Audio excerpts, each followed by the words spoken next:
Thank you. You know, when I was a boy growing up in Arkansas, I thought it highly unlikely that I would ever become President of the United States. Perhaps the only thing even more unlikely was that I should ever have the opportunity to be cheered at the University of Texas.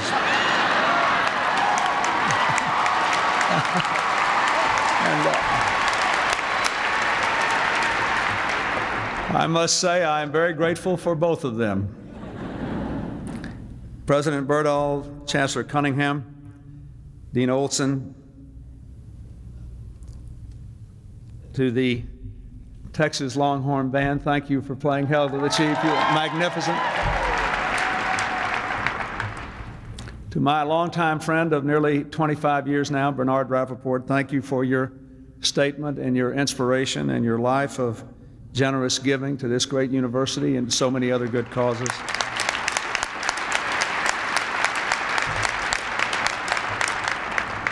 All the distinguished guests in the audience, I hesitate to start, but I thank my friend and your fellow Texan, Henry Cisneros, for coming down here with me and for his magnificent work as Secretary of HUD.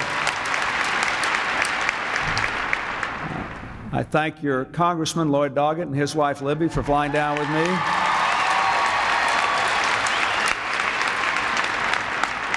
And I'm glad to see my dear friend Congressman Jake Pickle here. I miss you.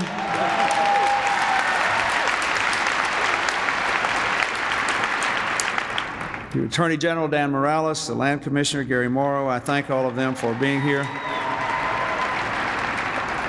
Thank you, Lucy Johnson, for being here. And please give my regards to your wonderful mother. I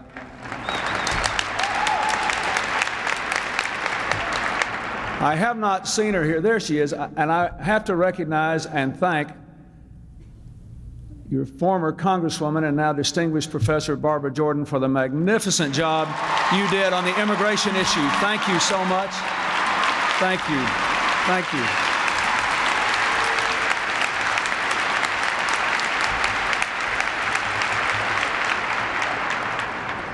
My wife told me about coming here so much I wanted to come and see for myself. I also know, as all of you do, that there's no such thing as saying no to Liz Carpenter. I drug it out as long as I could just to hear a few more jokes.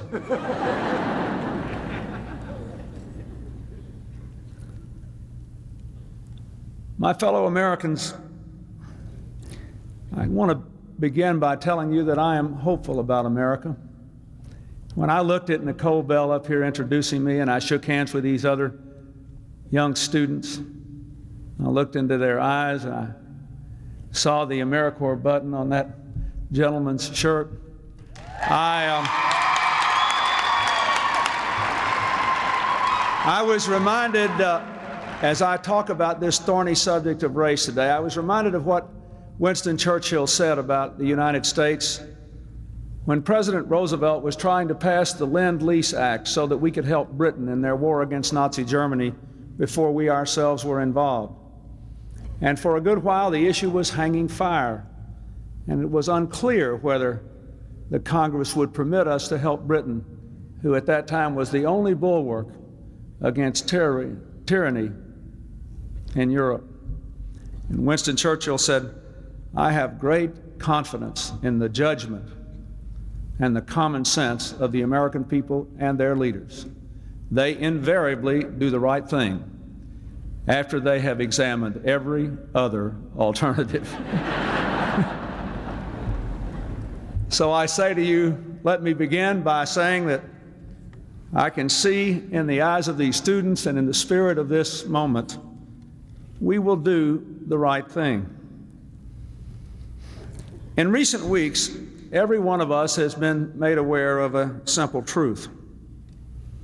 White Americans and black Americans often see the same world in drastically different ways, ways that go beyond and beneath the Simpson trial and its aftermath, which brought these perceptions so starkly into the open. The rift we see before us that is tearing at the heart of America exists in spite of the remarkable progress Black Americans have made in the last generation, since Martin Luther King swept America up in his dream and President Johnson spoke so powerfully for the dignity of man and the destiny of democracy in demanding that Congress guarantee full voting rights to blacks. The rift between blacks and whites exists still in a very special way in America, in spite of the fact that we have become much more racially and ethnically diverse, and that Hispanic Americans, themselves no strangers to discrimination, are now almost 10% of our national population. The reasons for this divide are many. Some are rooted in the awful history and stubborn persistence of racism. Some are rooted in the different ways we experience the threats of modern life to personal security, family values, and strong communities. Some are rooted in the fact that we still haven't learned to talk frankly, to listen carefully, and to work together across racial lines. Almost 30 years ago, Dr. Martin Luther King took his last march with sanitation workers in Memphis. They marched for dignity, equality, and economic justice. Many carried placards that read simply, "I am a man." The throngs of men marching in Washington today, almost all of them, are doing so for the same stated reason. But there is a profound difference between this march today and those of 30 years ago. 30 years ago, the marchers were demanding the dignity and opportunity they were due because in the face of terrible discrimination, they had worked hard, raised their children, paid their taxes, obeyed the laws, and fought our wars. Well, today's march is also about pride and dignity and respect. But after a generation of deepening social problems that disproportionately impact Black Americans, it is also about Black men taking renewed responsibility for themselves, their families, and their communities.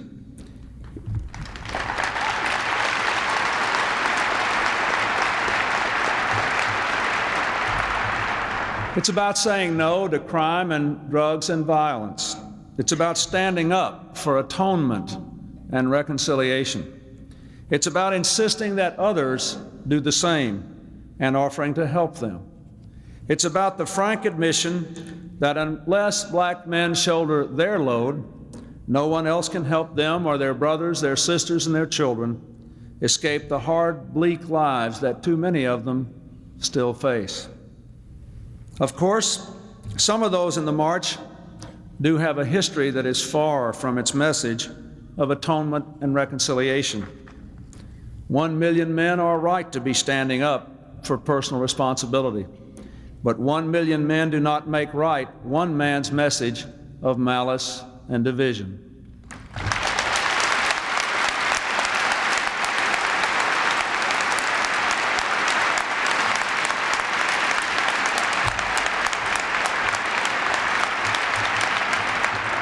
No good house was ever built on a bad foundation. Nothing good ever came of hate. So let us pray today that all who march and all who speak will stand for atonement, for reconciliation, for responsibility.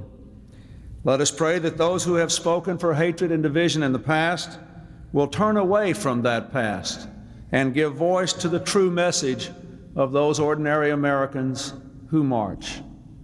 If that happens,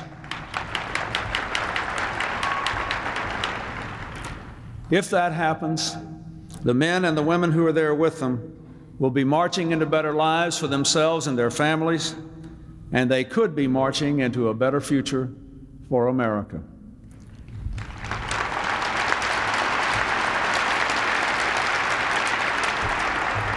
Today we face a choice. One way leads to further separation and bitterness and more lost futures. The other way, the path of courage and wisdom, leads to unity, to reconciliation, to a rich opportunity for all Americans to make the most of the lives God gave them. This moment in which the racial divide is so clearly out in the open need not be a setback for us. It presents us with a great opportunity, and we dare not let it pass us by.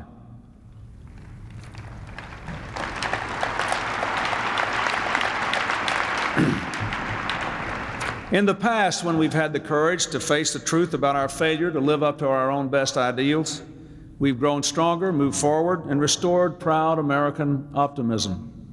At such turning points, America moved to preserve the Union and abolish slavery, to embrace women's suffrage, to guarantee basic legal rights to America without regard to race, under the leadership of President Johnson. At each of these moments, we looked in the national mirror and were brave enough to say, this is not who we are. We're better than that.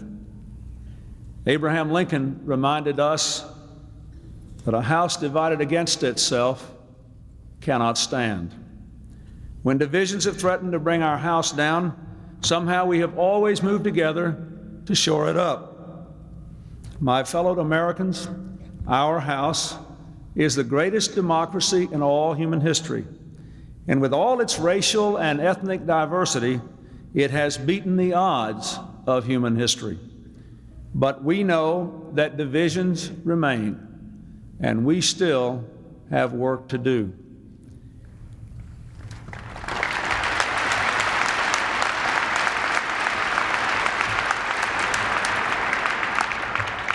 The two worlds we see now each contain both truth and distortion. Both black and white Americans must face this, for honesty is the only gateway to the many acts of reconciliation that will unite our worlds at last into one America. White America must understand and acknowledge the roots of black pain. It began with unequal treatment, first in law and later in fact. African Americans indeed have lived too long with a justice system that in too many cases has been and continues to be less than just.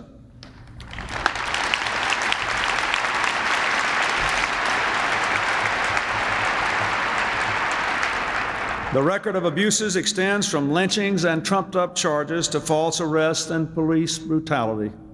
The tragedies of Emmett Till and Rodney King are bloody markers on the very same road. Still today, too many of our police officers play by the rules of the bad old days. It is beyond wrong when law-abiding black parents have to tell their law-abiding children to fear the police whose salaries are paid by their own taxes.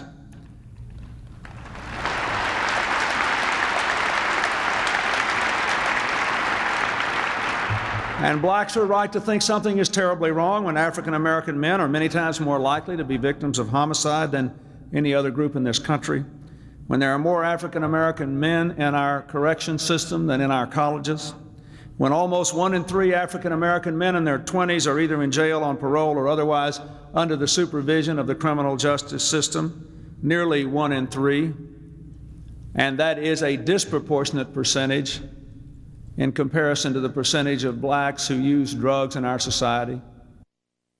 Now, I would like every white person here and in America to take a moment to think how he or she would feel if 1 in 3 white men were in similar circumstances. And there is still unacceptable economic disparity between blacks and whites.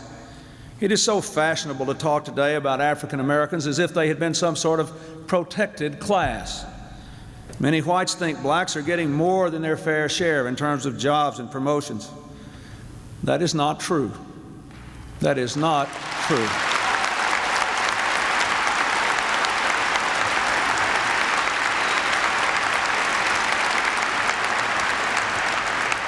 The truth is that African Americans still make on average about 60% of what white people do, that more than half of African American children live in poverty, and at the very time our young Americans need access to college more than ever before, black college enrollment is dropping in America.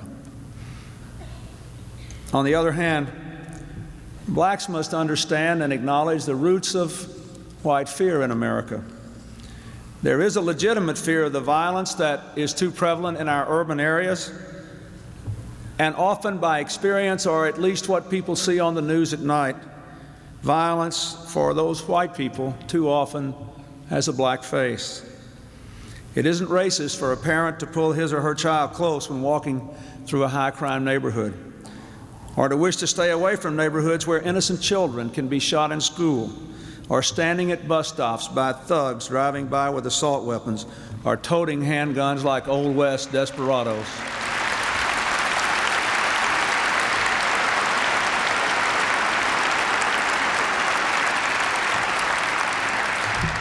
It isn't racist for parents to recoil in disgust when they read about a national survey of gang members saying that 2/3 of them feel justified in shooting someone simply for showing them disrespect.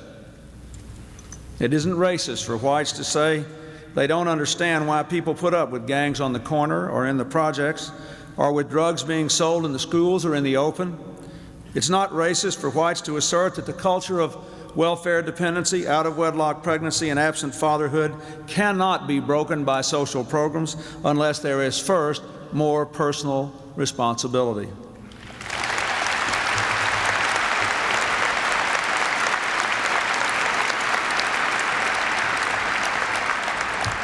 The great potential for this march today, beyond the black community, is that whites will come to see a larger truth. That blacks share their fears and embrace their convictions, openly assert that without changes in the black community and within individuals, real change for our society will not come. This march could remind white people that most black people share their old-fashioned American values.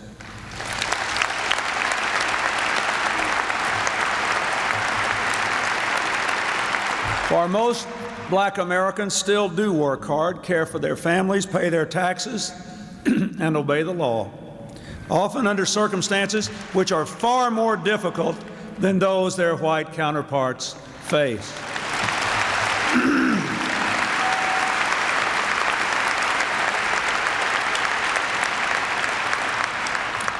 Imagine how you would feel if you were a young parent in your 20s with a young child living in a housing project, working somewhere for $5 an hour with no health insurance, passing every day people on the street selling drugs, making 100 times what you make. Those people are the real heroes of America today, and we should recognize that.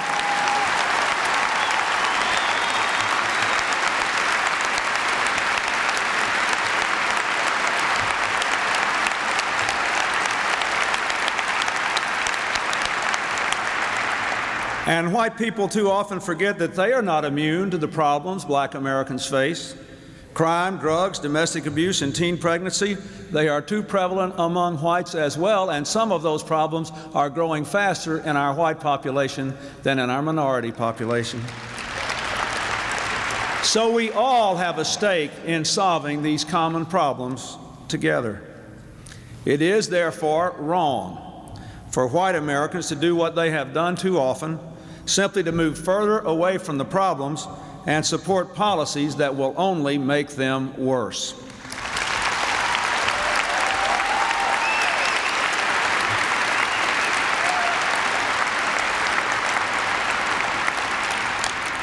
Finally, both sides seem to fear deep down inside that they'll never quite be able to see each other as more than enemy faces, all of whom carry at least a sliver of bigotry in their hearts. Differences of opinion rooted in different experiences are healthy, indeed essential, for democracies. But differences so great and so rooted in race threaten to divide the House Mr. Lincoln gave his life to save. As Dr. King said, we must learn to live together as brothers, or we will perish as fools.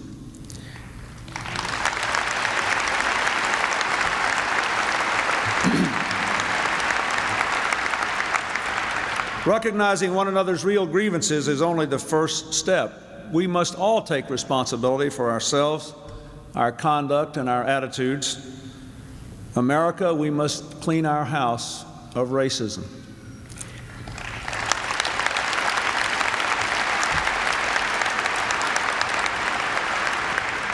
To our white citizens, I say, I know most of you every day do your very best by your own lights to live a life free of discrimination.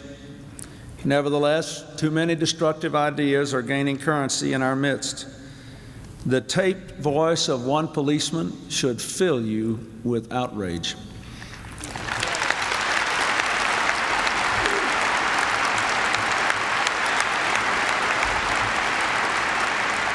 And so I say we must clean the house of white America of racism.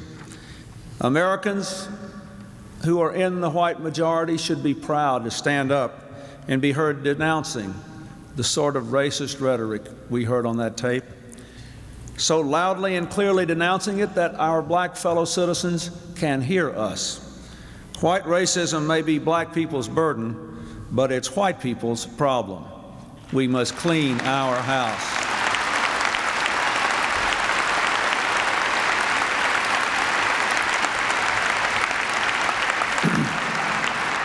To our black citizens, I honor the presence of hundreds of thousands of men in Washington today, committed to atonement and to personal responsibility, and the commitment of millions of other men and women who are African Americans to this cause. I call upon you to build on this effort to share equally in the promise of America. But to do that, your house too must be cleaned of racism. There are too many today.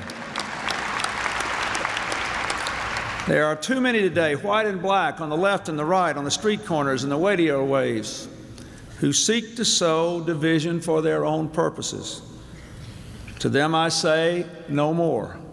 We must be one.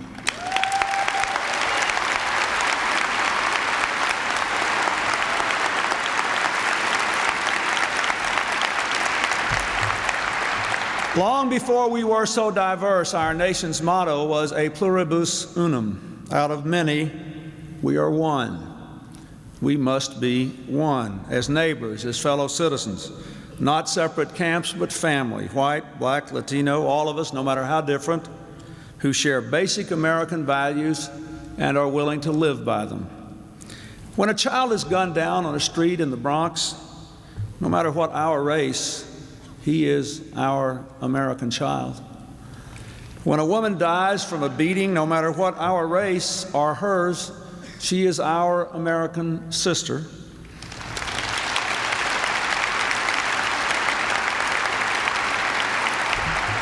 And every time drugs course through the vein of another child, it clouds the future of all our American children.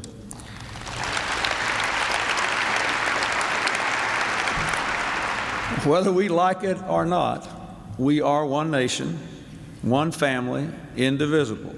And for us, divorce or separation are not options.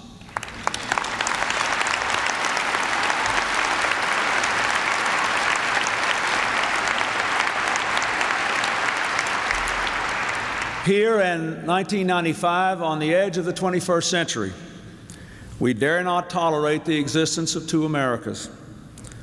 Under my watch, I will do everything I can to see that as soon as possible, there is only one. One America under the rule of law. One social contract committed not to winner take all, but to giving all Americans a chance to win together. One America.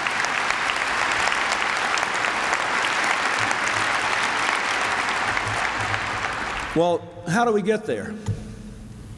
First, today I ask every governor, every mayor, every business leader, every church leader, every civic leader, every union steward, every student leader, most important, every citizen, in every workplace and learning place and meeting place all across America, to take personal responsibility for reaching out to people of different races, for taking time to sit down and talk through this issue, to have the courage to speak honestly and frankly, and then to have the discipline to listen quietly with an open mind and an open heart as others do the same.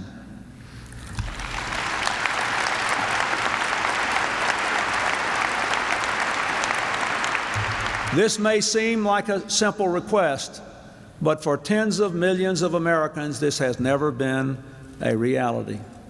They have never spoken, and they have never listened. Not really. Not really.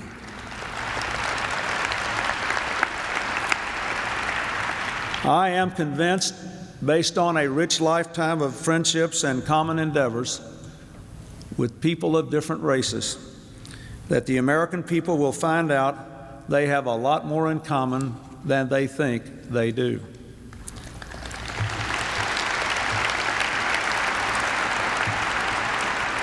The second thing we have to do is to defend and enhance real opportunity. I'm not talking about opportunity for black Americans or opportunity for white Americans.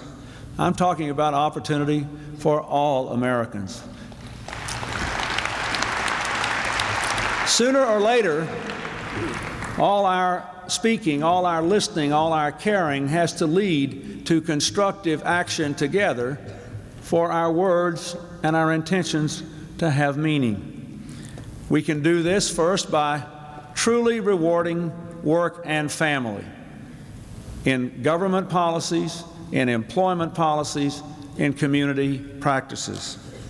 We also have to realize that there are some areas of our country, whether in urban areas or poor rural areas like South Texas or eastern Arkansas, where these problems are going to be more prevalent just because there is no opportunity. There is only so much temptation some people can stand when they turn up against a brick wall day after day after day. And if we can spread the benefits of education and free enterprise to those who have been denied them too long and who are isolated in enclaves in this country, then we have a moral obligation to do it. It will be good for our country.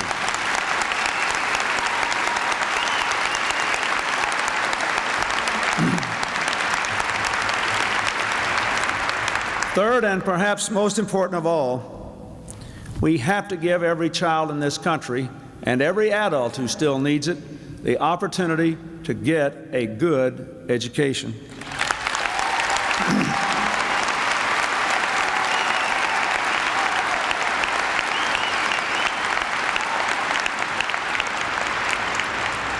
President Johnson understood that, and now that I am privileged to have this job and to look back across the whole sweep of American history, I can appreciate how truly historic his commitment to the simple idea that every child in this country ought to have an opportunity to get a good, safe, decent, fulfilling education was. It was revolutionary then, and it is revolutionary today.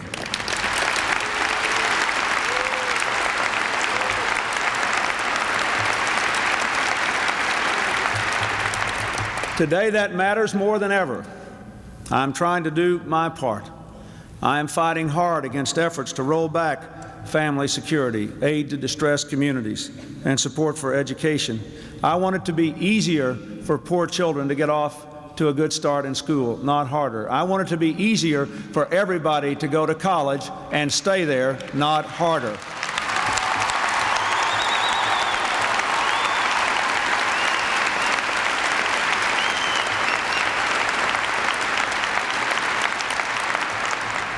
I want to mend affirmative action, but I do not think America is at a place today where we can end it. The evidence of the last several weeks shows that.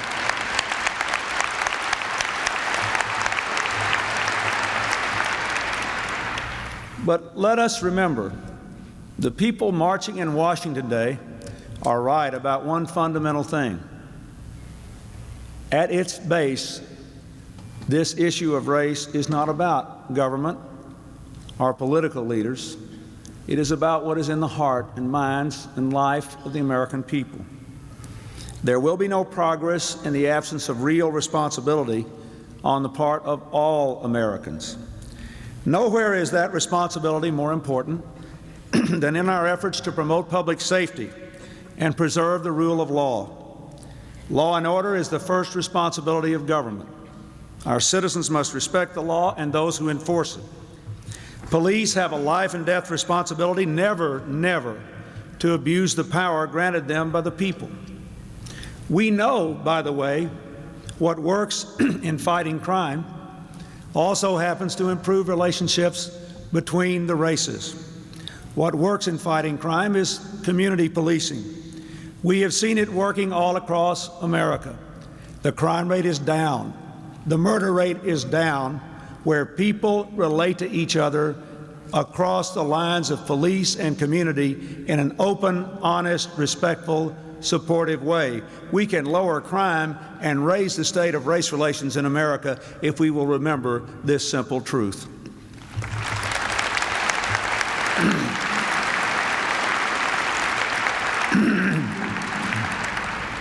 But if this is going to work, police departments have to be fair and engaged with, not estranged from, their communities. I am committed to making this kind of community policing a reality all across our country, but you must be committed to making it a reality in your communities. We have to root out the remnants of racism in our police departments. We've got to get it out of our entire criminal justice system. But just as the police have a sacred duty to protect the community fairly, all of our citizens have a sacred responsibility to respect the police, to teach our young people to respect them, and then to support them and work with them so that they can succeed in making us safer.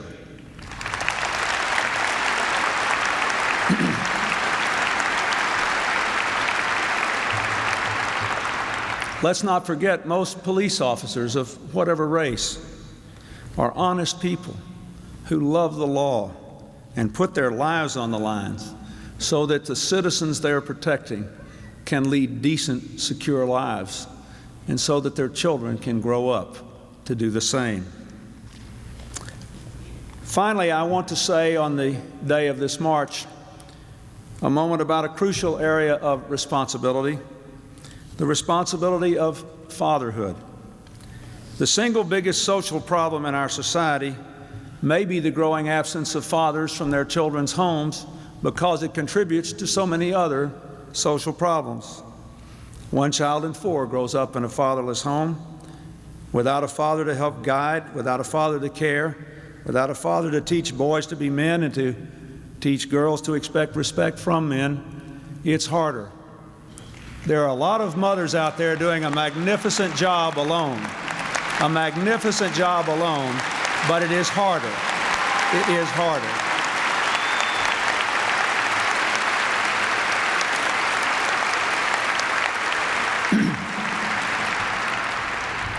This, of course, is not a black problem or a Latino problem or a white problem. It is an American problem, but it aggravates the conditions of the racial divide.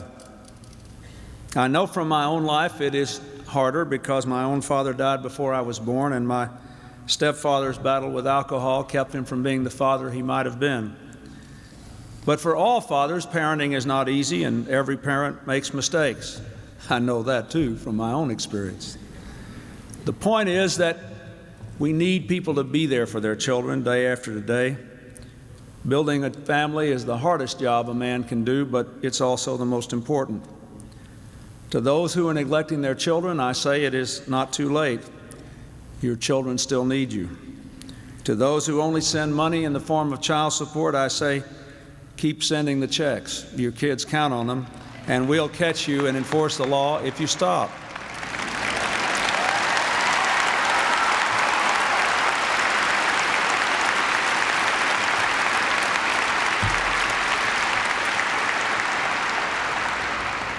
But the message of this march today, one message is that your money is no replacement for your guiding, your caring, your loving the children you brought into this world.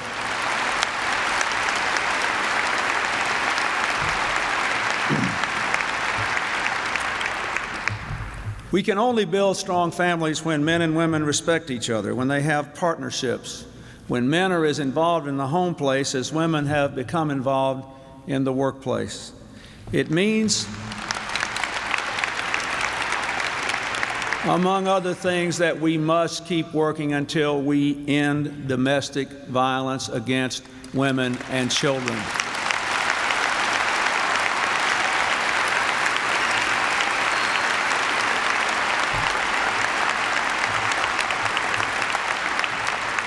I hope those men in Washington today pledge, among other things, to never, never raise their hand in violence against a woman.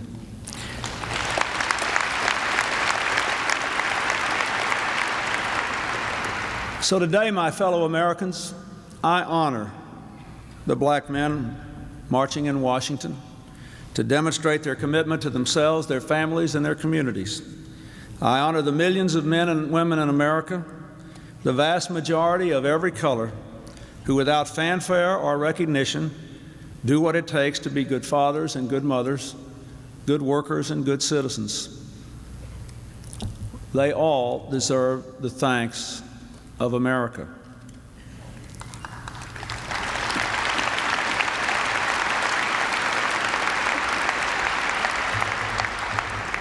But when we leave here today, what are you going to do? What are you going to do? Let all of us who want to stand up against racism do our part to roll back the divide. Begin by seeking out people in the workplace, the classroom, the community, the neighborhood across town, the places of worship, to actually sit down and have those honest conversations I talked about. Conversations where we speak openly and listen and understand how others view this world of ours. Make no mistake about it, we can bridge this great divide. This is, after all, a very great country, and we have become great by what we have overcome. We have the world's strongest economy, and it's on the move, but we've really lasted because we have understood that our success could never be measured solely by the size of our gross national product.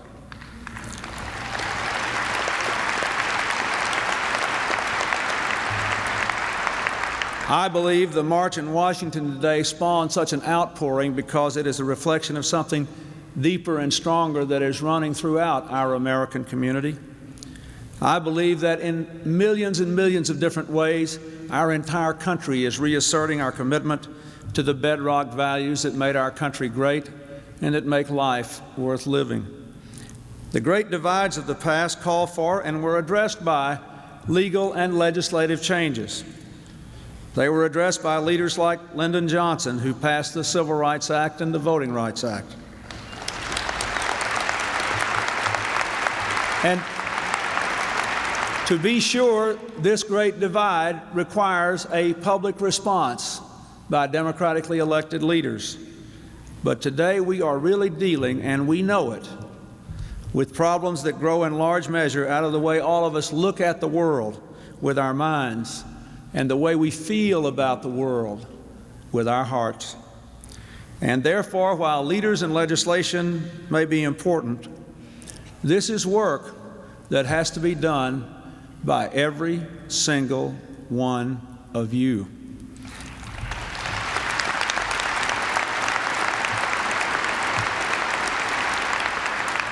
And this is the ultimate test of our democracy.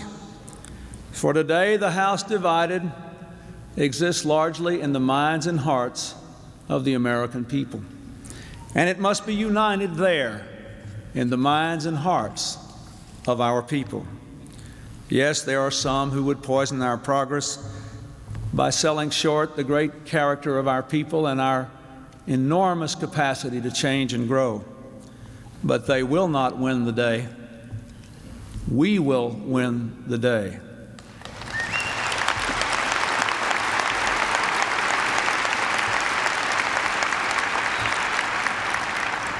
With your help, that day will come a lot sooner. I will do my part, but you, my fellow citizens, must do yours. Thank you, and God bless you.